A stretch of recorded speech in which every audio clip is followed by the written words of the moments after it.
پچھلی صدی میں جب مسلمان مغربی ممالک کی غلامی میں چلے گئے، ان کے افکار، ان کے لائف سٹائل، ان کے انداز سے متاثر ہو کر کچھ مسلمانوں نے اس قسم کی باتیں شروع کر دیں، جس کا ذکر محمد اسد نے اپنی کتاب میں کیا ہے۔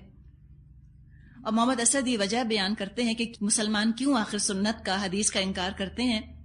وہ یہ کہتے ہیں کہ رسول کی سنت اور مغربی طریقہ زندگی کو ساتھ لے کر چلنا ناممکن ہے۔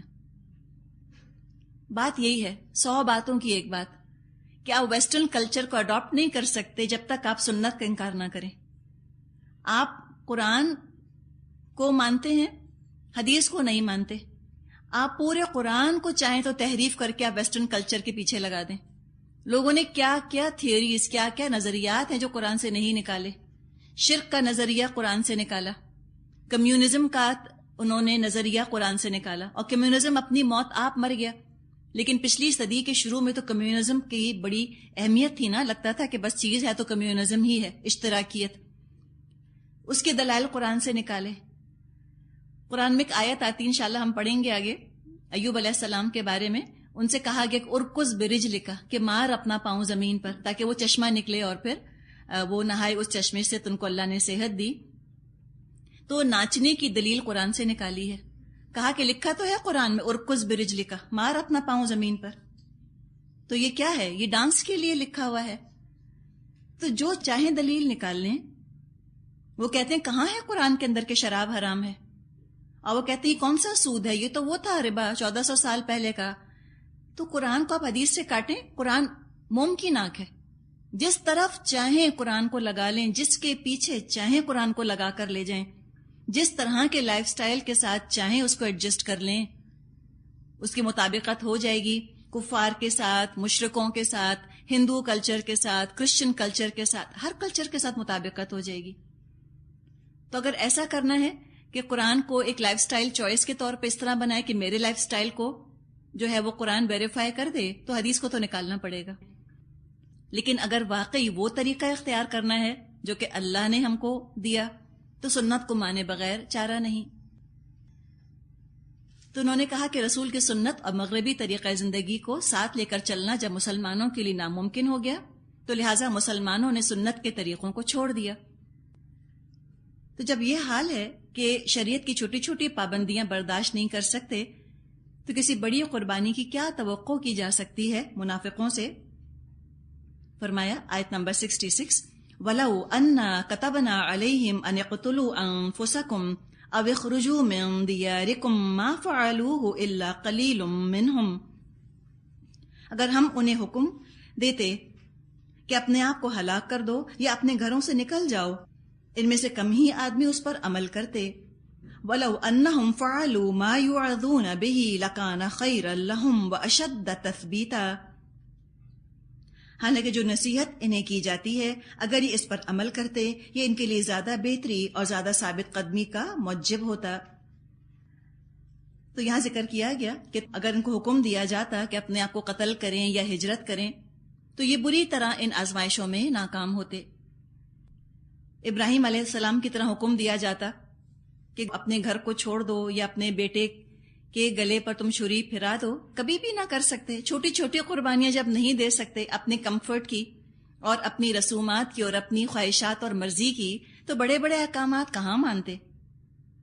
تو منافقوں کا تو یہی حال ہوتا، لیکن مومن تو قربانی دے جاتے۔ پکے مخلص مسلمانوں کا یہ حال نہ ہوتا، وہ بات مانتے اللہ کی۔ اللہ کے رسول صلی اللہ علیہ وسلم نے فرمایا کہ میری امت میں ایسے لوگ بھی ہیں جن کے دلوں میں ایمان مضبوط پہاڑوں سے زیادہ جمع ہوا ہے، مضبوط گڑا ہوا ہے ایمان ان کے دلوں میں۔ ابو بکر رضی اللہ عنہ نے یہ آیت سن کر فرمایا، اگر یہ حکم نازل ہوتا تو اللہ کی قسم سب سے پہلے میں اپنے آپ کو اور اپنے گھر والوں کو اس پر قربان کر دیتا۔ وہ تو موقع چاہتے تھے نا کسی طرح کہ کوئی موقع ملے فرما برداری کا اور ہم وہ بات مان لیں۔ روایات میں آتا ہے کہ اگر خودکشی کا یا وطن چھوڑنے کا حکم اللہ کی طرف سے آ جاتا تو عبد یعنی عبداللہ بن مسعود رضی اللہ عنہ ضرور اس پر عمل کرتے۔ تو اس زمانے میں بھی ایسے لوگ تھے جو کہ مشکل سے مشکل حکم مان لیتے، اور آج بھی اللہ کے فضل سے چند ہی صحیح لیکن ہیں ایسے مسلمان جو کہ سر آنکھوں پر اللہ کے حکم کو رکھتے ہیں، پروز اینڈ کونس نہیں دیکھتے، وہ تولتے نہیں رہتے اللہ کے حکم کو کہ اگر ہم نے اللہ کی بات مان لی تو کیا فائدہ اور کیا نقصان۔ اللہ تعالیٰ نے آگے فرمایا آیت 67-68 وَإِذًا لَآتَيْنَاهُم مِّن لَّدُنَّا أَجْرًا عَظِيمًا، اور جب وہ ایسا کرتے تو ہم انہیں اپنی طرف سے بڑا اجر دیتے، وَلَهَدَيْنَاهُمْ صِرَاطًا مُّسْتَقِيمًا، اور انہیں سیدھا راستہ دکھاتے۔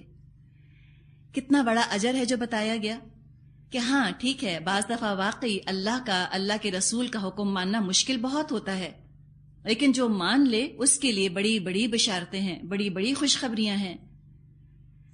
اب دیکھیں، ایک دفعہ انسان نے اگر فیصلہ کر لیا کہ مجھے رسول کی پیروی کرنی ہے، یہ پکا فیصلہ ہے کہ مجھے نبی اکرم صلی اللہ علیہ وسلم کی سنتوں کو ماننا ہے، آپ کے فیصلوں کو ماننا ہے،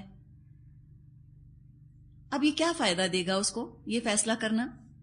مثال کے طور پہ آپ دیکھیں، کوئی سیدھے ہاتھ سے کھاتا ہے یا الٹے ہاتھ سے کھاتا ہے، کیا فرق پڑتا ہے؟ دونوں ہی تو صاف ہیں، الٹا ہاتھ گندا تو نہیں۔ کیا فرق پڑتا ہے کوئی داڑھی رکھے یا نہ رکھے؟ کوئی ضروری تو نہیں کہ جو داڑھی نہ رکھے وہ بدماش ہو، داڑھی رکھے وہ نیک ہو، ضروری تو نہیں۔ تو پھر داڑھی کیوں رکھے؟ نہ بھی رکھے تو ٹھیک ہے، رکھ بھی لے تو ٹھیک ہے۔ تو کیا یہ ساری باتیں جو حدیث میں ہمیں ملتی ہیں کہ جن کے بارے میں حکم دیا ہے، یہ حاکم کی طرح نبی اکرم صلی اللہ علیہ وسلم نے فرمایا ہے نا کہ کل بھی یمینک، کھا اپنے دائیں ہاتھ سے، یہ آپ کا حکم ہے۔ مردوں کو آپ نے حکم دیا ہے داڑھی رکھنے کا، چوائس پہ نہیں چھوڑا ان کی، یہ حکم ہے نبی اکرم صلی اللہ علیہ وسلم کا کہ وہ داڑھی رکھیں۔ لیکن کوئی کہے کہ فائدہ کیا، what difference does it make? تو ہمیں بھی سوچنا ہے کہ واقعی کو فرق پڑتا بھی ہے کہ نہیں، کیا صرف فارمیلٹیز ہیں، یا ان باتوں کا انسان کی شخصیت پر اور اس کے معاشرے پر کوئی اچھا اثر بھی پڑتا ہے؟ تو دیکھیں، جو یہ سوچ کے کرے گا کہ یہ سنت ہے اور مجھے اللہ کو راضی کرنا ہے، اس کی شخصیت پر ضرور اچھا اثر پڑے گا۔ پہلا فائدہ یہ ہوتا ہے کہ زندگی کا ہر کام شعوری طور پر ہوتا ہے، کانشیسلی۔ آپ کھا رہے ہیں، آپ کا الٹا ہاتھ بڑھا، آپ ایک دم رک جائیں گی کہ نہیں، آپ کانشیسلی دائیں ہاتھ کو آگے بڑھائیں گی کھانے کے لیے۔ ہر وقت انسان کانشیس ہوتا ہے کہ یہ کام مجھے اس طریقے سے کرنا ہے۔ یہ تربیت کا بہترین طریقہ ہے، سیلف کنٹرول آتا ہے، اسلامی آداب، اسلامی ایٹیکیٹس آ جاتے ہیں، اور جو سنتوں کو اپناتے ہیں اللہ کی رضا کی خاطر، وہ ذہنی طور پہ مستقل نبی اکرم صلی اللہ علیہ وسلم کا قرب محسوس کرتے رہتے ہیں، اخلاقی طور پہ کاہل نہیں ہوتے، ذہنی طور پہ اللہ کے رسول سے دور نہیں ہوتے، لتھارجک نہیں ہوتا مسلمان اخلاقی یا ذہنی طور پہ۔ محمد اسد نے اس کے لیے بڑا خوبصورت لفظ استعمال کیا ہے، مورل لیزینس۔ اس نے کہا یہ اخلاقی کاہلی ہے کہ یوں بھی کر لو تو کیا ہے، یوں بھی کر لو تو کیا ہے، یہ مسلمان کو زیب نہیں دیتا۔ مسلمان مورلی بڑا الرٹ ہوتا ہے، چھوٹے چھوٹے معاملات میں جب سنت کا خیال رکھا جاتا ہے، انسان کی نفسیات، انسان کی کیفیات پر یہ چیز خاص ایک اثر ڈالتی ہے۔ ذہن کا جو سانچہ ہے، جو مولڈ ہے ہمارا، وہ بگڑنے نہیں پاتا۔ چھوٹی چھوٹی سنتوں پہ جو عمل کرتے ہیں تو دین کے احکامات کو قبول کرنا ان کے لیے بڑا آسان ہو جاتا ہے، ذہن ایک خاص انداز سے سوچنے لگتا ہے، ہدایت کو قبول کرنے کی صلاحیت قائم رہتی ہے انسان کے اندر، اور ایمان بھی بالکل فریش رہتا ہے۔ آپ ہر کام کانشیسلی کرتے ہیں، آپ سو رہے ہیں تو دائیں کروٹ پہ سوتے ہیں، اپنے گال کے نیچے ہاتھ رکھتے ہیں، چھوٹی چھوٹی چیزوں کے اندر جب سنتوں کو فالو کریں، اور بڑی بڑی چیزوں میں شادی بیاہ کرنے کھڑے ہوئے تو آپ نے سنت کو اہمیت دی، ہر چیز عبادت بن جاتی ہے۔ تو سنت تو وہ میجک ٹچ سٹون ہے جو چھوٹے چھوٹے کاموں کو، روٹین کے کاموں کو عبادت بنا دیتا ہے، پیتل کو سونا بنانے والی چیز ہے۔ یہ تو ذاتی فائدہ ہے، آخرت میں ہر عمل، چاہے پانی پیا، چاہے سوئے، چاہے غسل کیا، یہ سنت کے حساب سے کیا، یہ تمام چیزیں آخرت میں اجر کا سبب بنیں گی، عبادت شمار ہوں گی اللہ کے ہاں، ذاتی فائدہ ہے۔ اور جب مسلمانوں کی اجتماعی زندگی، کلیکٹو زندگی مسلمانوں کی سنت کی روشنی میں اس کے پیٹرن پہ چلتی ہے تو سنت کلچر بن جاتی ہے۔ اور جب سنت کلچر بن جائے تو مسلمانوں میں کلچرل ہوموجینٹی آ جاتی ہے، وحدانیت آ جاتی ہے کلچر کے حساب سے، ایک جیسا کلچر ہوتا ہے. کوئی پٹھان ہو یا کوئی مہاجر ہو، کوئی پنجابی ہو، کوئی افریقہ میں رہتا ہو، امریکہ میں رہتا ہو یا سعودی عرب میں رہتا ہو، جب وہ سنت کے کلچر میں بندھا ہوا ہوگا، وہ کہیں سے آ جائے اس کو اجنبیت محسوس نہیں ہوگی. سچ میں اصل میں پھر مسلمان جو ہیں وہ بھائی بھائی بنتے ہیں سنت کو کلچر بنانے کی وجہ سے.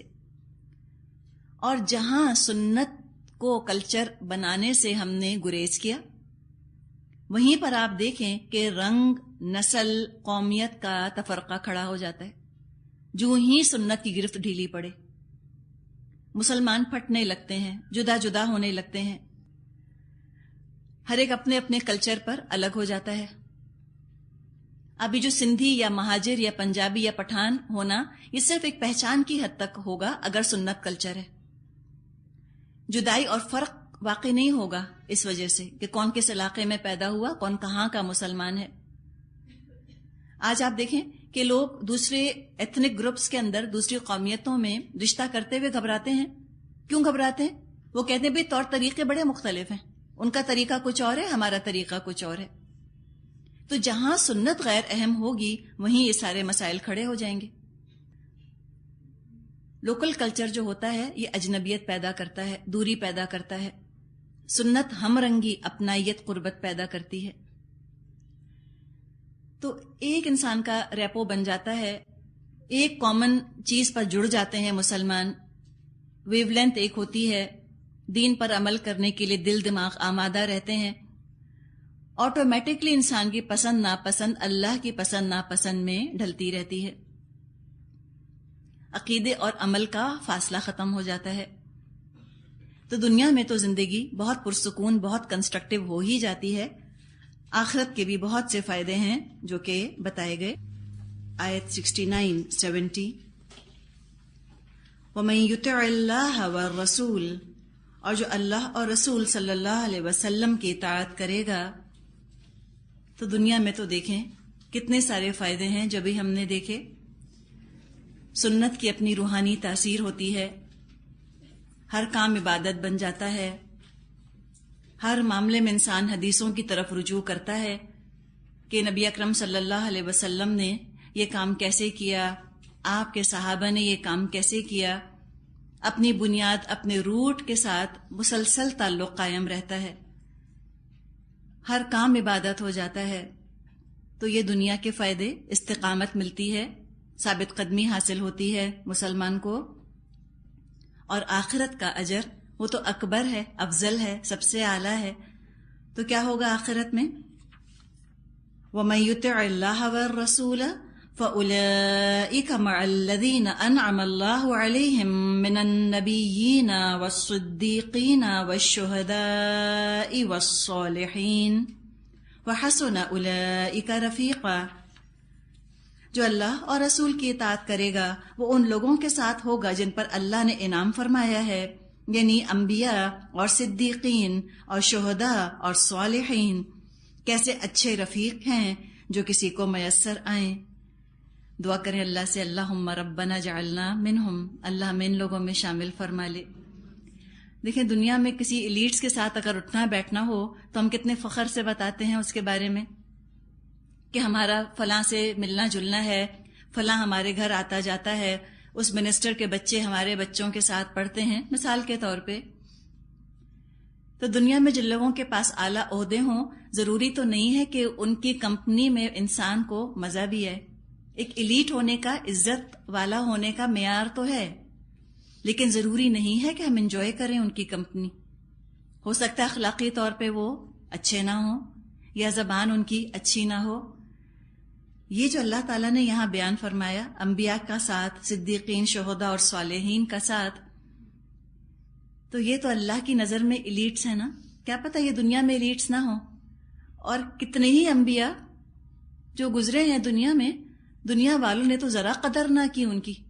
پاگل کہا، دیوانہ کہا، اور جادوگر کہا، جھوٹا کہا، کتنی بے عزتی کی. جو دنیا کے ایلیٹ تھے وہ تو ان سے گھبرایا کرتے تھے، ان کے پاس نہیں بیٹھنا چاہتے تھے. ان کو لگتا تھا کہ ہمارا مقام، ہمارا وقار کم ہو جائے گا اگر ہم ان جیسوں کی کمپنی میں دیکھے گئے، ان کے ساتھ کہیں پائے گئے، تو وہ تو نعوذ باللہ اچھوت کی طرح اوائڈ کرتے تھے ان کے ساتھ اٹھنا بیٹھنا۔ ملا قوم جو ہوا کرتے تھے، قوموں کے سردار، وہ تو انبیاء کو کبھی پسند نہیں کیا کرتے تھے۔ تو اگر جس کو انسان اچھا نہ سمجھیں تو ضروری تو نہیں کہ وہ اللہ کی نظر میں بھی اچھا نہ ہو۔ اگر نیکی کی وجہ سے، تقوی کی وجہ سے، اللہ رسول کی اطاعت کی وجہ سے اگر آپ ناپسندیدہ قرار پا جاتی ہیں معاشرے میں، کوئی بات نہیں۔ اگر کوئی آپ کا سوشل بائیکاٹ اس لیے کرتا ہے کہ آپ یطیع اللہ و رسول کر رہی ہیں، اللہ اور رسول کی اطاعت کر رہی ہیں، تو دنیا کی ایلیٹس آپ کو اوائڈ کرتے ہیں لائک اے پلیگ، اچھوت کی طرح وہ آپ سے دور رہتے ہیں، کوئی بات نہیں۔ ان کی نظروں سے کیا کرنا ہے اپنے آپ کو جج کر کے؟ اپنے رب کی نظر میں آپ بڑی ایلیٹ ہیں۔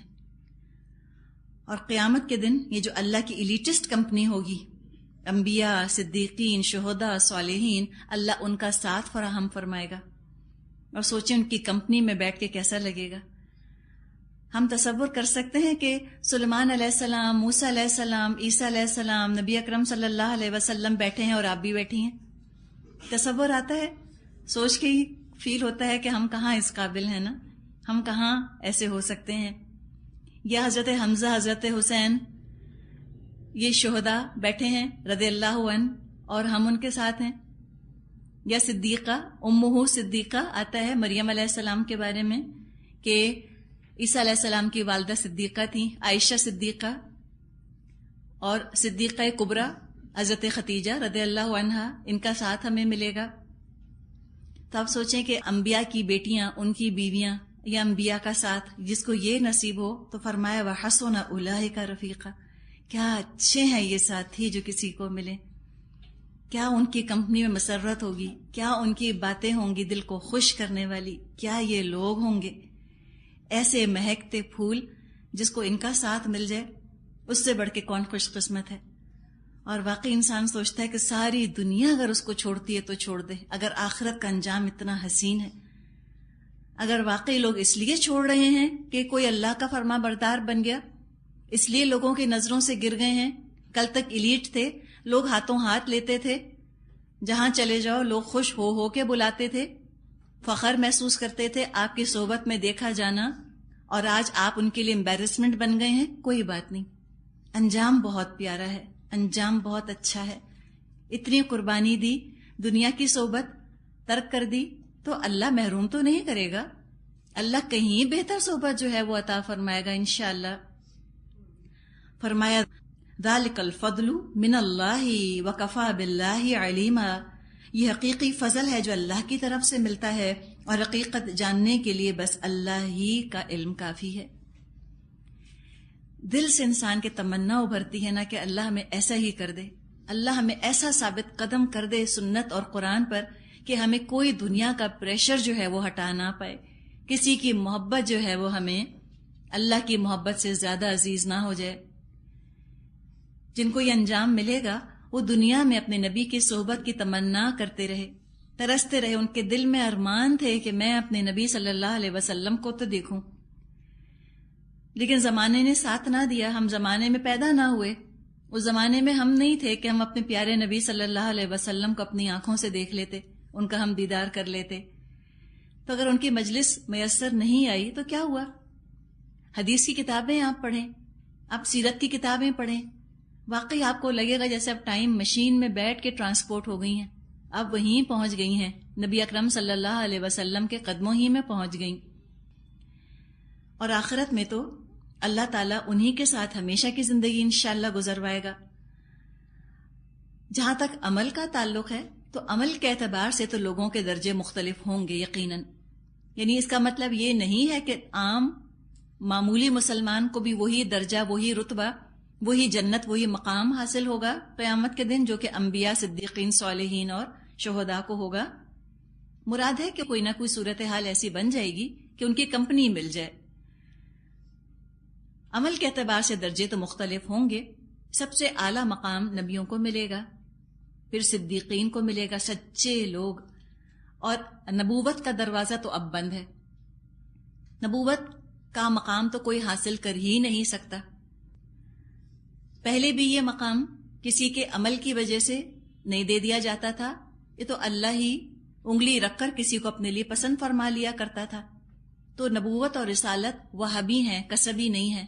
وہبی یعنی عطا کرنے والی چیزیں ہیں، یہ ہوتی تھیں، کسبی نہیں ہے، کمائی نہیں جا سکتی. یہ مقام کمایا نہیں جا سکتا، نبوت کا مقام. اور اب تو دروازہ ہمیشہ کے لیے بند ہے نبوت اور رسالت کا. ہاں، باقی 3 جو درجے ہیں یہ کسبی ہیں، یہ کمائے جا سکتے ہیں. اپنے اعمال کے لحاظ سے صدیق بن سکتا ہے انسان، سچا انسان، سچے لوگ مشکلات اور نقصانات کی پرواہ کیے بغیر جو رسول کی پکار پر لبیک کہتے ہیں. کیلکولیٹنگ مائنڈز نہیں ہوتے، نفع نقصان نہیں تولتے، کون چھٹے گا، کون ملے گا، کیا ہاتھ سے جائے گا. یہ دکانداری والا ایمان نہیں ہے ان کا تو متقی تقوی والا ایمان ہے. دکانداری تجارت انہوں نے بھی کی ہے، کس کے ساتھ؟ لیکن اللہ کے ساتھ. اللہ کے ہاتھوں اپنے نفس کو بیچ دیا. تب یہ دنیا کے نقصانات کی پرواہ نہیں ہوتی، ایک طرح سے انڈیفرنٹ ہو جاتے ہیں کہ جو ہو سو ہو، مجھے تو چلنا ہے اس راستے پر. اللہ نے نعمتیں دی الحمدللہ، اللہ نے اگر آزمایا کسی اور طریقے سے مشکلات کے ذریعے الحمدللہ. فوکس درست کر لے انسان کہ مجھے کیا کرنا ہے، اس کے بعد جو ہو سو ہو. جو راستے مشکلات آسائشیں آئیں اللہ کی طرف سے ان کو من اللہ سمجھ کے قبول کر لیں، لیکن چلتے جائیں. اپنے عمل سے گواہی دینے والے لوگ ہیں کہ انہوں نے اللہ پر واقعی ایمان کا جو دعویٰ کیا ہے وہ سچا ہے. اور شہداء وہ بھی جو اللہ کی راہ میں شہید ہو گئے، اللہ کی راہ میں جان اور مال قربان کر کے انہوں نے گواہی دی کہ اللہ کے رسول کا پیغام 100% سچا ہے. اس کے بعد صالحین کا درجہ، یہ بھی کسبی ہے، کمایا جا سکتا ہے. جو شہید کے درجے کو نہ پہنچ سکے کوئی بات نہیں، A+ نہ ملا، A صحیح. اعمال صالحہ کے پابند لوگ صالحین چھوٹے چھوٹے معاملات کے اندر کانشیس رہتے ہیں. بات کریں تو صالح طریقے سے، بزرگوں کے ساتھ سلوک کریں تو صالح طریقے سے، ہر چیز میں یہ صالح عمل کرنا چاہتے ہیں. تو یہ بھی بڑے لوگ ہیں. عائشہ رضی اللہ عنہا فرماتی ہیں ایک صحابی نبی اکرم صلی اللہ علیہ وسلم کی خدمت میں حاضر ہوئے اور عرض کیا، یا رسول اللہ صلی اللہ علیہ وسلم، میرے دل میں آپ کی محبت اپنی جان سے بھی زیادہ ہے، اپنی بیوی اور اپنی اولاد سے بھی زیادہ ہے. گھر میں بے چین رہتا ہوں، آپ کو آ کر دیکھ لیتا ہوں تو سکون ملتا ہے. اب مجھے فکر ہے کہ آپ کی وفات ہو جائے اور مجھے بھی موت آ جائے. آپ جنت میں اونچے درجے پر ہوں گے. اول تو معلوم نہیں میں جنت میں پہنچوں گا یا نہیں، اگر پہنچ بھی گیا تو میرا درجہ بہت نیچے ہوگا، وہاں آپ کو نہ دیکھ سکوں گا تو مجھے صبر کیسے آئے گا. یعنی کہ وہ جنت بھی نامکمل کہ جہاں نبی اکرم صلی اللہ علیہ وسلم کا دیدار نہ ہو. آپ سوچیں دنیا میں ایک عام اچھا انسان ہوتا ہے، ہمیں کتنا اچھا لگتا ہے.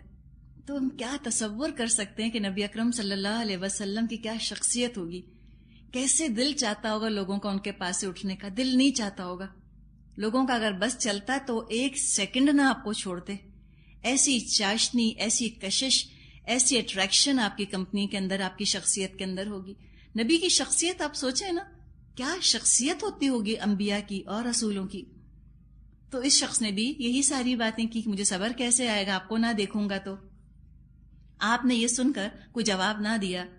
جب یہ آیت نازل ہوئی، جب بھی ہم نے پڑھی ہے آیت نمبر 69، تو اس آیت میں وہ جواب موجود تھا اور بشارت تھی کہ اطاعت کرنے والوں کا مقام بھی اعلیٰ ہوگا. صحیح بخاری میں آتا ہے نبی اکرم صلی اللہ علیہ وسلم سے پوچھا گیا اس شخص کا کیا درجہ ہوگا جو کسی جماعت سے محبت اور تعلق رکھتا ہے لیکن عمل میں ان کے درجے کو نہیں پہنچا. دل چاہتا ہے اس کا بہت اعلیٰ عمل کرنے کا، لیکن وہ بہت اعلیٰ درجے کی بہت زیادہ خوبصورت نیکیاں نہیں کر سکتا، لیکن بہرحال صالح عمل کرتا ہے. تو اس کا درجہ کیا ہوگا؟ آپ صلی اللہ علیہ وسلم نے فرمایا المرء مع من احب، کہ ہر شخص اس کے ساتھ ہوگا جس سے وہ محبت کرتا ہے. تو ہم دیکھ لیں کہ ہماری محبتیں کس کے ساتھ ہیں، ہمارے دلوں کے اندر کون کھبا ہوا ہے، ہم کس کے جیسے بننا چاہتے ہیں، کون ہمارا رول ماڈل ہے، کون ہمارے حواسوں پر چھایا رہتا ہے. صحیح مسلم میں واقعہ ہے